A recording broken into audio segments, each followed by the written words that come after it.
तपाईको घर ढलान गर्दाखेरि यसरी तपाईले कभर ब्लक प्रयोग गर्नु भएको थियो कि थिएन? जुन तपाईले मेरो हातमा देखिराख्नु भएको छ यसलाई चाहिँ कभर ब्लक भनिन्छ र बीम, पिलर, फुटिङहरु ढलान गर्दाखेरि यसलाई प्रयोग गर्नुपर्ने हुन्छ।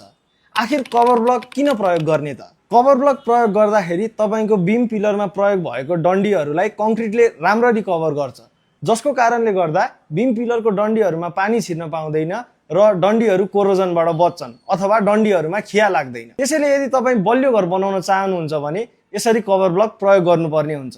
यो सानो कभर ब्लक प्रयोग गर्दाखेरि तपाईको डन्डीहरुको हेल्थ राम्रो हुन्छ, जसको कारणले गर्दा तपाईको घरको हेल्थ पनि राम्रो हुन्छ।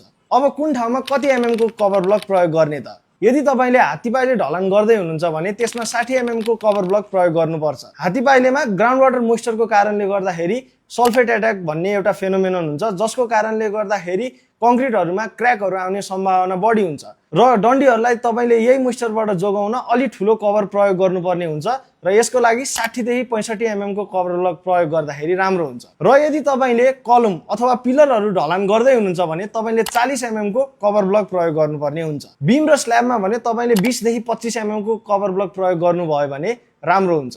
यसरी कभर ब्लक प्रयोग गर्ने कुराहरु सामान्य देखिए पनि भविष्यमा गएर तपाईको घरको डन्डीको सुरक्षा यसले नै गर्छ अथवा यसमा प्रयोग भएको कंक्रिटले गर्ने हुन्छ।